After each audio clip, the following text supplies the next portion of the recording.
AM Joy. Remember the early 2000s? Yeah, you remember. The American president and his administration insisted that after 9/11, we couldn't afford to wait for the threat of Iraq to become more imminent. We had to go to war because of weapons of mass destruction and even nukes, probably.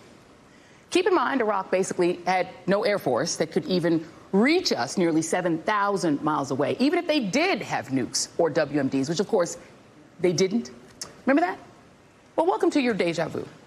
Donald Trump and his administration, without providing any real proof, wants you to believe that they just had to take out the top military leader in Iran, Qasem Soleimani, because he posed an imminent threat. And Trump knows that because the same intelligence community he has called liars and accused of plotting a coup against him proved it to him. Yeah, okay. Did they run that proof by Vladimir Putin first to make it believable to you, Mr. President? Meanwhile, unlike the Bush team, Team Trump isn't even bothering to do a misleading, lie-filled UN presentation. They just jumped right in with the drones.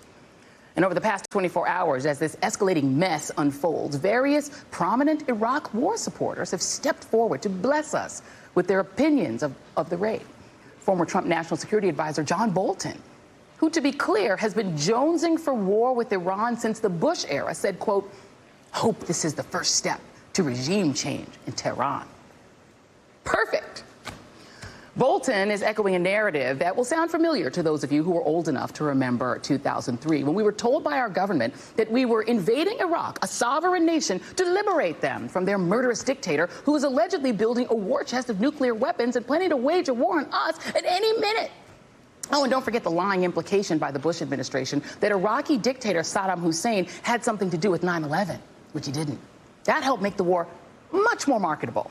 Pro tip, the Bush White House alumni might want to sit this one out because we all remember all of that.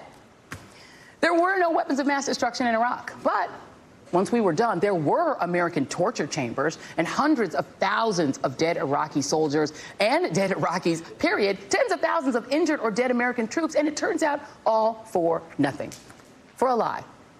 And now we're stuck with a giant, enormous Iraq embassy, the largest U.S. embassy in the world, that is to be defended by this guy, the Bone Spurs guy.